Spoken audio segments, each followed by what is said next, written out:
Hello friends, welcome to the Selection Campus. If you are new to this channel, you can subscribe this channel, and if you like this video, you can share on your social media groups. Okay. आज का editorial हम read करते हैं an alarming dictate. तो सबसे पहले आपको इसकी पीडीएफ चाहिए तो आप हमारी ऐप से सीधा डाउनलोड कर सकते हैं। ऐप पर जाइए, लिंक डिस्क्रिप्शन में है, या सीधा द सिलेक्शन कैंपस टाइप कीजिए, प्ले स्टोर पर मिल जाएगी। और लेफ़्ट साइड में इस तरह साइन मिलेगा आपको, वहाँ पे मार्च एडिटोरियल की पीडीएफ मिलेगी आपको स्टडी मटेरियल में। उसे रीड करिए, नहीं कुछ समझ आता है तो इस पर आइए। अब देखते हैं किस पर बेस है ये एडिटोरियल। एन अलार्मिंग डिक्टेट क्या मीनिंग है मैं आपको ये बता दूं पहले ब्रीफ में।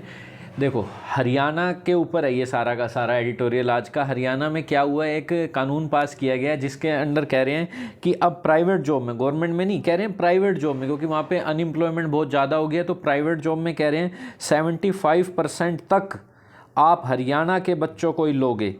ठीक है, तो ये बात कहाँ तक सही है, कहाँ तक गलत है, इस मुद्दे पे ये एडिटोरियल है। अगर मैं अपनी राय दूँ तो इसमें ये कह सकते हैं कि ये कुछ गलत ही है। क्यों इससे गलत? इस रीज़न से है कि ये सिर्फ वोट बैंक की राजनीति है। वोट बैंक की लोकल को अगर ये जॉब दिलवा देंगे तो वहाँ का वोट मिल जाएगा। अगर बाहर का बंदा आके वहाँ जॉब करता है तो वोट भी उनको नहीं देता, क्योंकि तो अपने स्टेट में जाके वोट डालेगा। ठीक है, और दूसरा, अगर हरियाणा का कोई लड़का या लड़की स्किल्ड ही नहीं है बिल्कुल, क्योंकि बाहर का अगर कोई स्किल्ड है यही कंपनी देखकर इंटरव्यू लेकर रखती है। अब हरियाणा के लोगों को तुमने कह दिया देना ही देना है 75%, अगर उसमें वो स्किल ही नहीं है उस जॉब के अकॉर्डिंग। ठीक है, वैसे कम तो नहीं होते हरियाणा के बच्चे, हर चीज़ में टॉप करते हैं अगर आप देखोगे तो, गवर्नमेंट जॉब के जितने भी एग्जाम्स हैं और भी। पर अगर प्राइवेट उस जॉब में उसके पास वो स्किल्ड ही नहीं है, ठीक है, और फिर भी उसे कह रहे हैं रखो, तो इससे कंपनी को लॉस होगा और वो आने वाले टाइम में कंपनी हरियाणा में अपनी क्या कहते हैं ब्रांचेस ओपन ही नहीं करेंगी, इससे और ज़्यादा अनएम्प्लॉयमेंट होगा। तो ये कानून कहीं ना कहीं सही नहीं है। आगे जाके सुप्रीम कोर्ट में वगैरह में इसे चैलेंज होगा और मना भी हो सकता है। पहले भी आंध्र प्रदेश में इस तरह कानून लाया गया था कि हमारे लोकल को ही ये जॉब मिलनी चाहिए। इससे तो हर स्टेट क्या करने लग जाएगा, हमारे लोकल को ही रखना चाहिए। दिल्ली वाले भी क्या कहेंगे, हमारे लोकल को रखना चाहिए। तमिलनाडु वाले भी कहेंगे हमारे लोकल को रखना। इससे तो ये हो जाएगा कि बाहर से आने वाले को तो वीज़ा की जरूरत पड़ जाएगी कंट्री के अंदर ही। वैसे तो आज तक बाहर जाने के लिए वीज़ा की जरूरत पड़ती है, कंट्री के अंदर ही कहेंगे वीज़ा है तो ही हम तुमको जॉब देंगे। एक तरह से वीज़ा का सिस्टम, और डाइवर्सिटी भी खराब होगी। जो मिलजुल कर रह रहे हैं एक इंडिया की तरह, इससे सब स्टेट एक तरह से बट जाएंगे तो डाइवर्सिटी खराब होगी इंडिया की। चलिए, इसके ऊपर ये एडिटोरियल हम रीड करते हैं, एडिटर की क्या राय है इसमें। एन अलार्मिंग डिक्टेट, अलार्मिंग का मीनिंग क्या होता है आप जल्दी से बताइए। एन अलार्मिंग डिक्टेट, अलार्मिंग का मीनिंग होता है डराने वाला, बहुत ज़्यादा जो आपको डरा दे, डेट मेक्स यू फ्राइटेंड। ठीक है, डिक्टेट एक ऑर्डर होता है, एक कानून होता है जो थोपा जाता है। एन ऑर्डर और imposed by someone in power without popular consent, ऐसा ऑर्डर जो थोपा जाता है किसी के द्वारा, किसी ऊपर जो पावर में है उसके द्वारा कानून बनाया जाता है जिसमें प्रॉपर कंसेंट भी नहीं ली जाती हर तरह के लोगों की। डिक्टेट का मतलब एक कानून ही है। ठीक है, किस पर बेस है editorial? On Satyadev Narayan Arya's accent.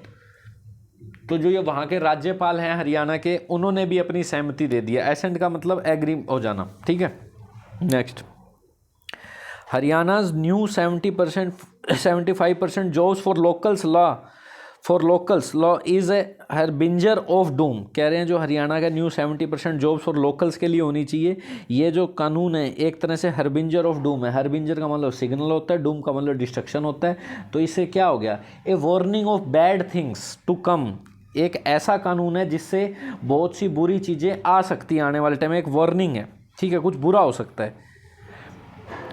क्या कह रहे हैं next, Haryana governor Satyadev Narayan आर्यस accent, उनकी सहमति टू अ लॉ, एक ऐसे लॉ की तरफ जो रेगुलेटिंग प्राइवेट सेक्टर हायरिंग पोर्टेंट्स, जो प्राइवेट सेक्टर पे को रेगुलेट करेगा। प्राइवेट सेक्टर किसको एम्प्लॉय रखता है, हायरिंग कैसे कर रहे हैं, किनको उसने अपना एम्प्लॉय रखना है, ये सारी बातें। पोर्टेंट्स का मतलब होता है टू बी अ साइन, एक ऐसा सिग्नल है that something bad is likely to happen in the future, कुछ बुरा होने का इसमें अंदेजा है। तो ये कह रहे हैं ये चीज़ें लॉ है जो इस तरह की चीज़ों को रेगुलेट करता है, प्राइवेट सेक्टर को।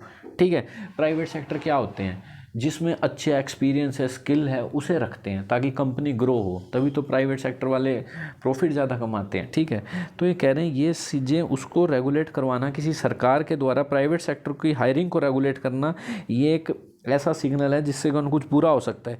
पोर्टेंट्स, ये क्या सिग्नल शो करता है, पोर्टेंट्स है पोटेंशियली पेरिलस स्लाइड, पोटेंशियली मतलब पॉसिबल क्या कह रहे हैं, एक ऐसा बुरी चीज़ का अंदाज़ा देता है जो पॉसिबली एक पेरिलस स्लाइड, पेरिलस का मतलब क्या होता है, पेरिलस का मतलब होता है डेंजरस स्लाइड, स्लाइड का मतलब होता है और भी ज़्यादा बुरी स्टेट में चले जाना, वॉर स्टेट में, इन India's investment climate and it's social economic framework.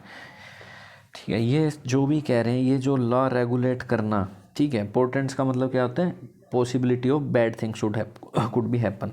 ठीक है, तो ये सिंपल सी कह रहे हैं कि पेरिलस का मतलब डेंजरस, ये जो भी रेगुलेट करना प्राइवेट सेक्टर को एक खतरनाक चीज़ हो सकती है इंडिया के इन्वेस्टमेंट क्लाइमेट के लिए। ठीक है, जो इंडिया में इन्वेस्टमेंट होती है, वो जो माहौल बना हुआ है उसके लिए खतरनाक है, और साथ साथ सोशल इकोनॉमिक जो ढांचा है देश का वो भी खराब हो जाएगा। सोशल इकोनॉमिक क्या होता है, सोशल इकोनॉमिक होता है जिसमें लोग जुड़े रहते हैं आपस में, एक आदमी दूसरे को प्रभावित करता है, ठीक है, इन्फ्लुएंस करता है। जैसे एक बॉस है कंपनी का, वो कब बढ़ेगा, जब उसके एम्प्लॉय अच्छे होंगे। एक एम्प्लॉय का कुछ कमाना किस पे डिपेंड करता है, उसकी एजुकेशन पे, तो ये सब आपस में जुड़ा होता है, तो ये सोशल इकोनॉमिक ढांचे को ख़राब कर देगा, ये बात कह रहे हैं। The Haryana state employment of local candidates act of 2020 किस नाम से बनाया गया ये कानून, Haryana state employment of local candidates act of 2020। Seeks का मतलब ट्राई टू डू, एफ प्रयास करना, सीक्स टू एंश्योर डैट, क्या होता है एंश्योर डैट का meaning,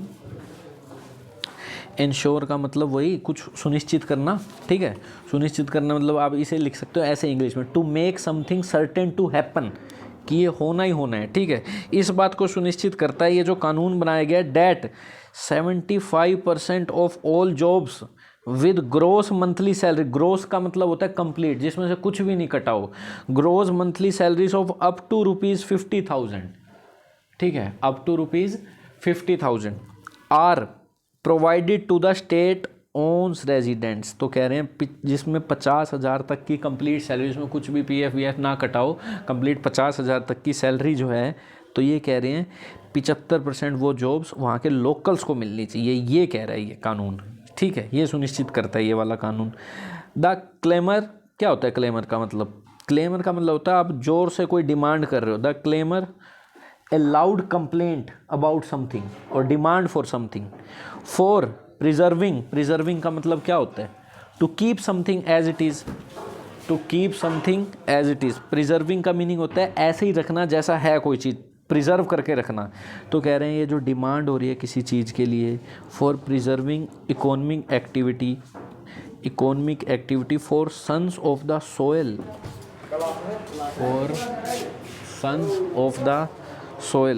the clamour for preserving economic activity for sons of the soil. जो कह रहे हैं जो डिमांड हो रही है, किस चीज़ की डिमांड हो रही है, क्लेमर का मतलब डिमांड कि इकोनॉमिक एक्टिविटी प्रिजर्व कर ली जाए, बचा के रखी जाए, किसके लिए, जो उस धरती के बेटे हैं, मतलब हरियाणा के लोग हैं। इज़ ए रिक्योरेंट थीम, रिक्योरेंट का मतलब क्या होता है, रिक्योरेंट का मतलब होता है जो बार बार हो रही है, happening again many times. Is a recurrent theme now, एक रिक्योरेंट थीम बन चुकी है।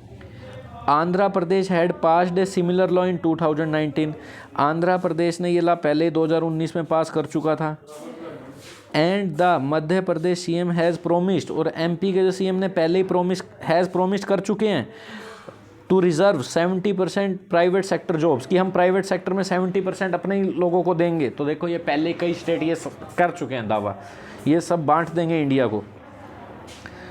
हरियाणा's law could face legal challenges like Andhra Pradesh did, Haryana का जो लॉ है लीगल चैलेंज फेस कर सकता है जैसे कि आंध्र प्रदेश ने किया था। ठीक है, लीगल चैलेंजेस मतलब जो पढ़े लिखे कुछ लोग हैं उन्होंने, या कंपनीज हैं उन्होंने, क्या कहते हैं, इसे सुप्रीम कोर्ट ले गए, तो लीगल चैलेंज तो फेस करना जा सकता है। एज इट, क्योंकि ये ओस्टेंसिबली, क्या होता है ओस्टेंसिबली, बहुत बार वर्ड आ गया, जो बस दिखे सच, अपेरेंटली कथित रूप से, जो सच दिखे पर एक्चुअली ट्रू ना हो, seems to be true but not actually true. कह रहे हैं ये जो एज इट इज़ लग रहा है कथित रूप से, साफ साफ flies in the face of the constitution, और वो भी स्पेशली कौन से आर्टिकल का उल्लंघन है, आर्टिकल 19(1)(g) एंड आर्टिकल 16(2). तो कह रहे हैं ये साफ साफ कथित रूप से flies in the face of का मतलब होता है डिसओबे, क्या मीनिंग होता है इसका? डिसओबे। ये साफ साफ उल्लंघन कर रहा है किसका? कॉन्स्टिट्यूशन के इन आर्टिकल का, जिसमें मतलब समानता का कोई अधिकार होता है कि हम कहीं भी जाकर काम कर सकते हैं, ऐसा कुछ। ऑपरेशनली रिलेटेड टू वर्क्स, जो भी ये किस लिए यूज़ होता है ऑपरेशनली एडवर्ब? यहाँ पर आप बिजनेस की कभी भी बात करोगे, वहाँ के काम की बात करोगे, कैसे काम होता है, उससे रिलेटेड है, ठीक है। वर्क कैसे होता है, कितने एम्प्लॉय रखने होते हैं। तो कह रहे हैं ऑपरेशनली बात करें तो लॉ इम्पोजिस, ये जो लॉ है बनाया गया, ये थोप रहा है साहब। इम्पोज का मतलब थोपना। ओनरस का मतलब होता है बहुत ही ज़्यादा डिफ़िकल्टी है जिसमें, difficult to do, a lot of effort is needed there, ठीक है। तो जहाँ पे बहुत ज़्यादा मेहनत लगे। इम्पोज ऑनरस एंड कॉन्टेंशियस, क्या होता है कॉन्टेंशियस का मतलब? जिसमें डिसएग्रीमेंट हो, कॉजिंग डिसएग्रीमेंट। तो ये रिस्पॉन्सिबिलिटीज़, ये एक बहुत ही ज़्यादा कठिन और डिसएग्रीमेंट भरी जिम्मेदारी थोप रहा है ये ऑन की पर्सोनल। पर्सोनल कौन होते हैं? जो भी रिक्रूट किए जाते हैं। एक तो होता है पर्सनल, ये मेरी पर्सनल है, सबके लिए नहीं है। एक होता है पर्सोनल, जो भी मिलिट्री में या किसी ऑर्गेनाइजेशन में लोगों को हायर किया जाता है उसे कहते हैं पर्सोनल। तो कह रहे हैं रिस्पॉन्स, जिम्मेवारी डाल रहे हैं किस पे? ऑन की personnel of firms in the state. किन पर? जो भी पर्सोनल है, मेन जो कि सीईओ हैं किसी फर्म के, किसी इंडस्ट्री के, और उस स्टेट में है वो कंपनी, उनके ऊपर बड़ी भारी जिम्मेदारी डाल रहा है ये कानून। थोप रहा है एक तरह से, बड़ी भारी और डिसएग्रीमेंट वाली, क्योंकि उनके लिए तो बड़ी मुश्किल हो गई कि हमें तो हरियाणा से ही हायर करने हैं, ठीक है। इंक्लूडिंग दोज, और ये उनके लिए भी बड़ा मुश्किल है, with as few as 10 employ, जिन कंपनी में सिर्फ 10 ही एम्प्लॉयज़ हैं, सबके लिए ये लागू होता है, ठीक है।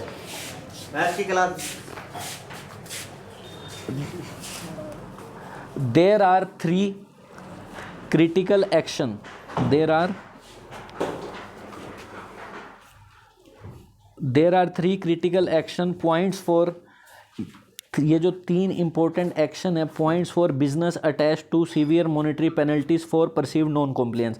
तो कह रहे हैं जो 3 क्रिटिकल एक्शन है बिजनेस के लिए बड़े मुश्किल हैं, और ये इससे क्या हो रहा है? अटैच टू सीवियर का मतलब बहुत ज़्यादा कठोर, तीव्र।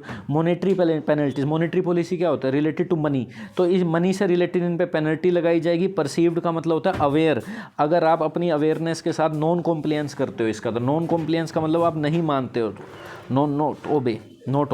तो कह रहे हैं 3 क्रिटिकल एक्शन जो इस बिज़नेस में लोगों को फेस करने पड़ सकते हैं, और जिसके कारण पैसे से रिलेटेड उन पे पेनल्टी लगाई जा सकती है अगर वो मानते नहीं हैं। तो वो कौन से हैं? देखो कौन कौन सी बातें माननी पड़ेगी फर्म्स को, कंपनीज को। They need to register every employee earning ₹50,000, ठीक है। They need to every employee earning 50,000 on an official portal. कह रहे हैं जो भी 50,000 रुपये कमा रहा है उसको ऑफिशियल पोर्टल पे उसको रजिस्टर करना होगा। एंड एम्प्लॉइंग, और 70% ऑफ लोकल्स, 75%, जैसे कि हम बात कर चुके हैं हरियाणा के लोगों को जॉब देनी होगी इन सच जॉब्स। प्रीजुमेबली का मतलब क्या होता है? प्रीजुमेबली का मतलब आप ऐसे कह सकते हो पॉसिबली ट्रू, और पॉसिबली ये भी हो सकता है कि by removing existing non Haryanvi employees beyond the 25%, और ये भी हो सकता है ट्रू मान सकते हैं हम कि जो 25% से किसी फर्म में, किसी कंपनी में 25% से ज़्यादा काम कर रहे हैं उन्हें निकालो। एग्जिस्टिंग ये भी कह सकते हैं कथित रूप से, ये बात भी हो सकती है इस कानून में, ठीक है। मोस्ट प्रीपोस्टरस, क्या होता है प्रीपोस्टरस का मतलब? प्रीपोस्टरस का मतलब होता है बहुत ही ज़्यादा सिली, स्टूपिड, अनरीजनेबल। ये कह रहे हैं जो सबसे ज़्यादा अनरीजनेबल बात ये जो कह रहे हैं, is seeking exemptions to the law, जो प्रयास कर रही है कंपनी, कह रहे हैं सीकिंग एग्जाम्पशन। कोई अगर छूट चाहता है ना इस कानून में, छूट, एग्जाम्पशन का मतलब किसी भी चीज़ में, you not need to obey a rule और पे मनी, छूट है इस लॉ में। Firms can hire outsider, firms hire कर तो सकती है, ये बड़ी अनरीजनेबल सी बात है। बाय प्रोवाइडिंग, ये बात बताकर कि local candidate for a desired skill are not available, कि हमारे पास तो डिज़ायर्ड स्किल का कैंडिडेट अवेलेबल ही नहीं हुआ। इस तरह का डाटा कोई कंपनी दे सकती है हमें अवेलेबल ही नहीं हो? वो कहेंगे ढूंढो, यहाँ से ढूंढो, वहाँ से ढूंढो, हिसार से ढूंढो, कैथल से ढूंढो, तो ये कैसे तुम्हें मिला ही नहीं? जींद से ढूंढो, ये मिला है किस तरह भाई नहीं तुम्हें? तो इस तरह का कह रहे हैं कि छूट दे तो देंगे पर आपको बताना होगा कि मिला ही नहीं, इस तरह का कुछ सर्टिफिकेट। ये कैसी अनरीजनेबल बात है, ठीक है। अपार्ट फ्रॉम किस लिए यूज़ होता है? एक तो एक्सेप्ट के लिए भी को छोड़कर, एक अपार्ट फ्रॉम होता है इन एडिशन टू।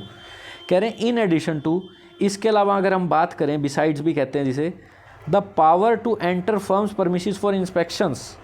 कह रहे हैं इसके अलावा ये जो पावर है to enter firm premises for inspections, एक तो किसके एडिशन मतलब कुछ चीज़ आपने ऐड करनी है, ठीक है। तो कह रहे हैं एक तो आपके पास पावर है कि आप इसकी फर्म किसी भी कंपनी में एंटर कर सकते हो अपनी पावर दिखा के छानबीन के लिए, इंस्पेक्शन के लिए। उसके अलावा और क्या कर सकते हो, ऑफिशियल्स विल डिसाइड करेंगे, ऑफिशियली डिसाइड करेंगे हरियाणा गवर्नमेंट के जो भी रखे जाएंगे इस प्रोसेस में, इस कानून को सही तरीके से एग्जीक्यूट करने के लिए।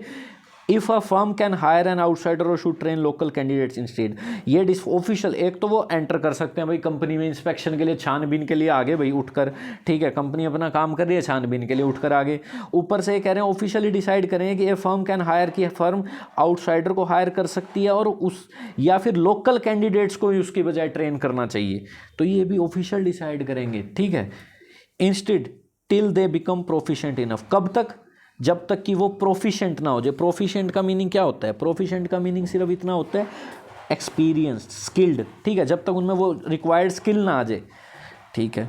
तो कह रहे हैं ये भी ऑफिशियल डिसाइड करेंगे कि बाहर का करें, वो आउटसाइडर को हायर करें या हरियाणा के किसी लोकल को ट्रेनिंग दें, ठीक है, और उसे प्रोफिशिएंट बनाएं। Even if this, even if का मतलब होता है भले ही, यूँ बोलना हो आपको, I will not help you even if you पे मी मोर, तुम मुझे कितना ही पैसे दो, भले ही मैं कितना ही पैसे दे दो, I will not help you. तो कह रहे हैं भले ही इफ़ दिस हार्क्स बैक, हार्क्स बैक का मतलब होता है आप किसी सिमिलर कंडीशन जो पहले थी ना उसी में पहुंच गए, ठीक है। हार्क्स बैक टू समथिंग का मतलब इतना ही होता है जो प्रीवियस कंडीशन थी ना सिमिलर थी। तो कह रहे हैं ये भले ही ये सारी चीज़ें हमें पीछे इंस्पेक्टर राज सिस्टम की तरफ खींच रही हैं जो पहले हुआ करता था, सिमिलर, द प्रोसेस वुड, ये जो प्रोसेस है, डिसवेड, डिसवेड का मतलब क्या होता है, किसी को इस चीज़ के लिए परसुएड करना, प्रेरित करना कि ऐसा मत करो। तो इस चीज़ की ये जितने भी ये कानून जो ला रहे हो, इस प्रोसेस से क्या हो जाएगा, एक तो पुराना इंस्पेक्टर राज सिस्टम आ जाएगा प्राइवेट कंपनी के ऊपर से ये साफ साफ एम्प्लॉयर्स को परसुएड करेगा कि क्या ना करें employer, from operating in the state. साफ साफ क्या एम्प्लॉयर्स कौन होते हैं, जो कंपनी खोलते हैं, जो मालिक होता है, जो एचआर डिपार्टमेंट होता है, जो रखता है एम्प्लॉयज़ को, वो साफ साफ किस चीज़ से दूर हो जाएंगे। डिसवेड का मतलब किसी चीज़ से दूर हो जाना, ना करना, साफ साफ उस स्टेट में ऑपरेट करने से दूर हो जाएंगे। ऑपरेट करने का मतलब क्या होता है, उस स्टेट में कहेंगे हम तो कंपनी नहीं खोलते भाई, तुम रख लो जिसको रखना है, हम नहीं आते इस स्टेट में, इस तरह के कानून है यहाँ पर, तो हम तो उसको हायर करेंगे ना जो टैलेंटेड है, चाहे वो किसी भी स्टेट का हो, तभी तो एफडीआई आएगी, ठीक है। 10 इस चीज़ से क्या हो रहा है, इस प्रकार 10 का मतलब कंक्लूजन देने के लिए ये सारी चीज़ें 10 defeating the idea of boosting local jobs, ये सारी चीज़ें जब कंपनी ही नहीं होएगी तो ये जो आइडिया है लोकल जॉब को बूस्ट करना ये डिफीट हो जाएगा, हार जाएगा। When unemployment is running high, जब अनएम्प्लॉयमेंट पहले ही क्या है, बहुत ज़्यादा हो रही है, ठीक है।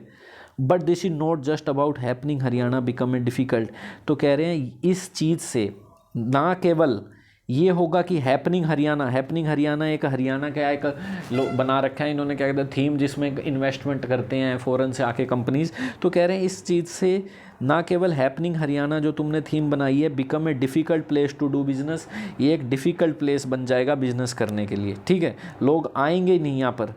A single disruption in the Gurgaon, disruption क्या होता है, हर्डल, कोई चीज़ आप कर नहीं पा रहे, ठीक है, इंटरप्शन।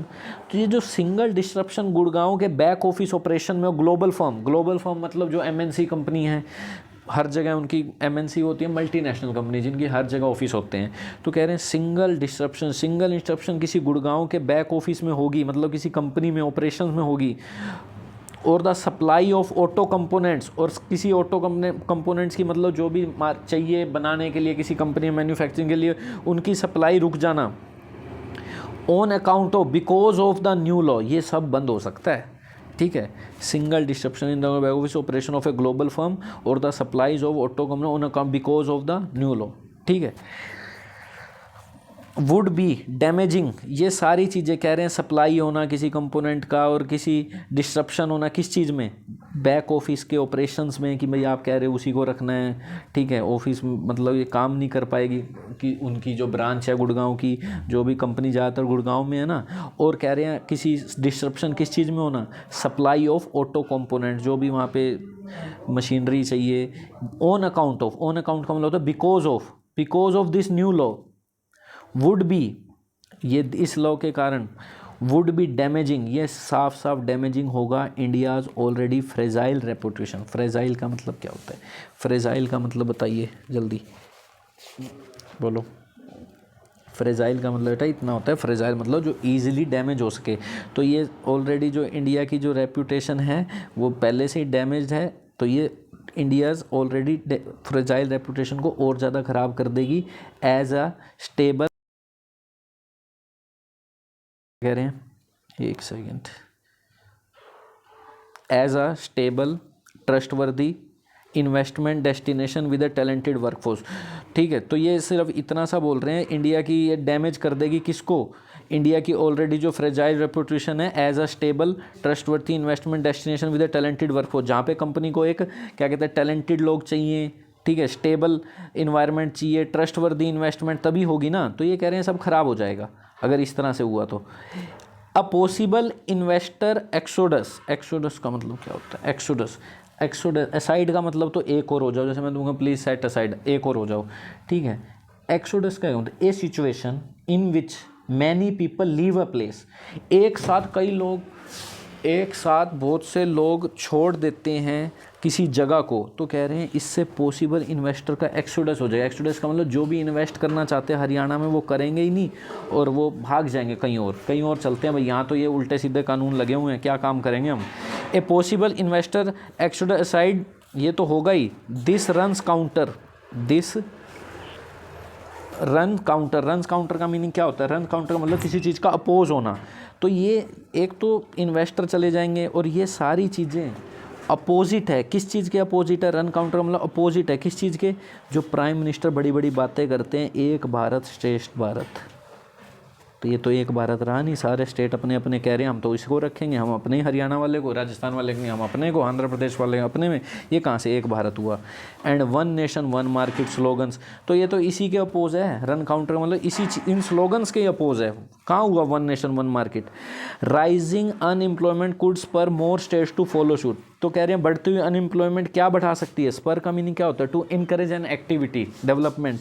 ये जो बढ़ती हुई अनएम्प्लॉयमेंट होगी इससे क्या होगा?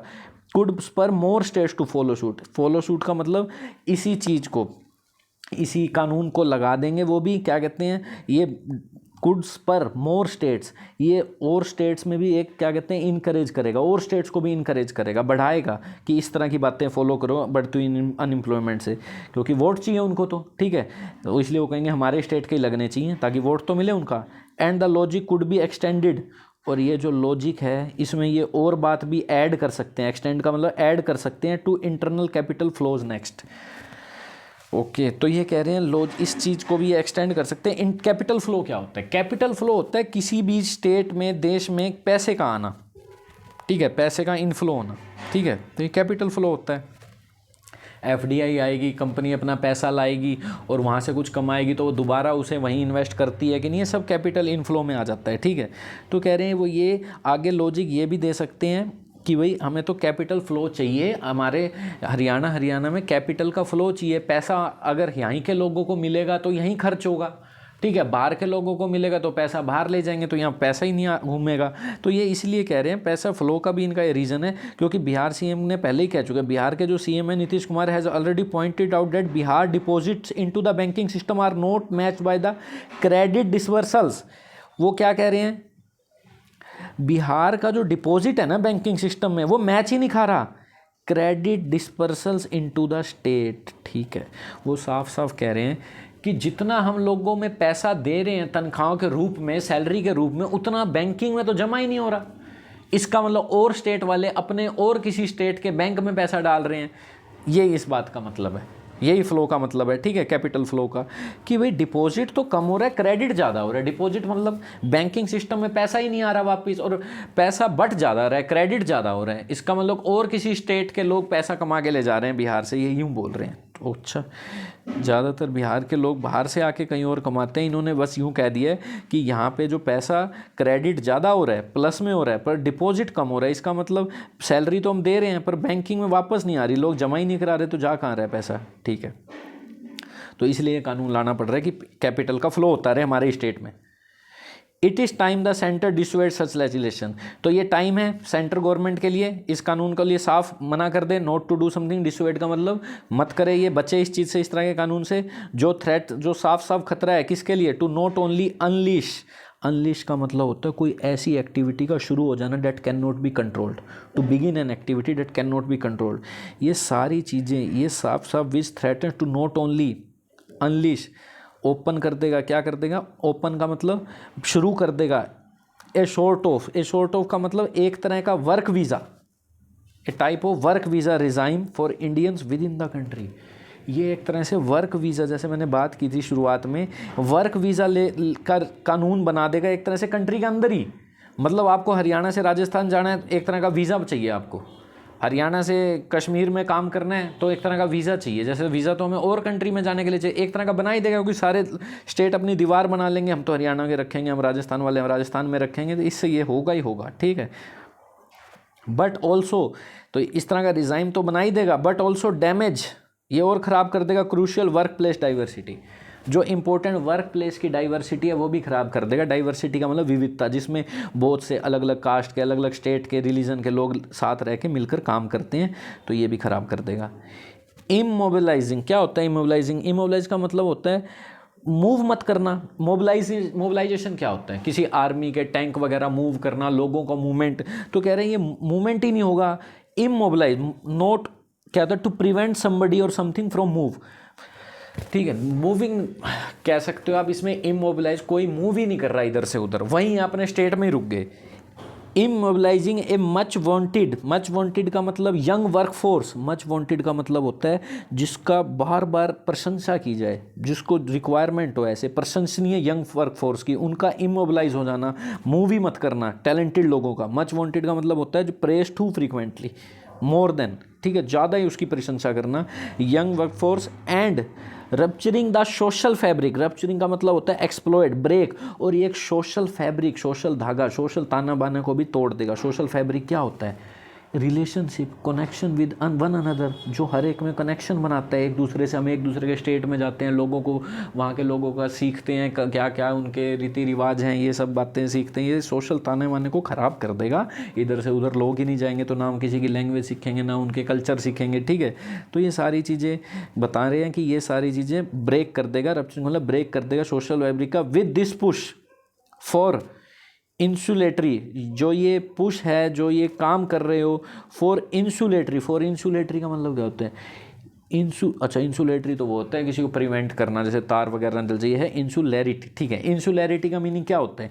इंसुलैरिटी का मीनिंग बेटा सिर्फ इतना है, संकीर्ण सोच, ऐसी मानसिकता जिसमें आप क्या कहते हो कि मेरा कंट्री और मेरा ही ग्रुप इंपॉर्टेंट है, बाकी नहीं है मेरे लिए important. The quality of only being interested in your own country, not being willing to accept different और फॉरेन पीपल। जो यूँ कहते हैं सिर्फ मेरे ही देश है, मेरा ही ग्रुप है, वही अच्छा है, बाहर के लोग नहीं आने चाहिए। तो ये सिर्फ इतना सा कह रहे हैं। ये हमारा क्या कर देगा?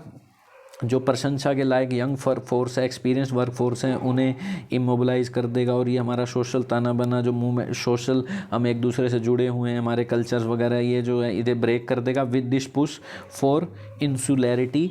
और ये जो मूवमेंट है, ये जो लॉ है, इसके कारण फॉर इंसुलैरिटी के मतलब अपने आप की संकीर्ण जो सोच है, would be the start of an, ये सिर्फ एक स्टार्ट हो जाएगा किससे? एक अनस्टॉपेबल स्लाइड का, जो कभी भी ना रुकने वाली। फिर और स्टेट करेंगे, फिर और स्टेट करेंगे, बाकी सारे स्टेट कर देंगे। अनस्टॉपेबल स्लाइड का मतलब किसी और स्टेट पे पहुंच जाना, एक बहुत ही बेकार स्टेट पर हम पहुंच जाएंगे। तो कुल मिला के इस तरह के लॉ नहीं लगने चाहिए, नहीं तो हर स्टेट लगा देगा, फिर आप नहीं कर सकते, कंट्री को डेवलप नहीं कर सकते, एफडीआई नहीं आएगी। वो कहेंगे ये तो ऐसे ऐसे लॉ बनाते हैं, हम तो उन्हें हायर करेंगे जो एक्सपीरियंस होगा। ओके, तो ये आपका आज का क्या था? एडिटोरियल। इसे आप रीड करिए, ठीक है। ऐप को आप डाउनलोड कर सकते हैं PDF रीड करने के लिए। Thank you students.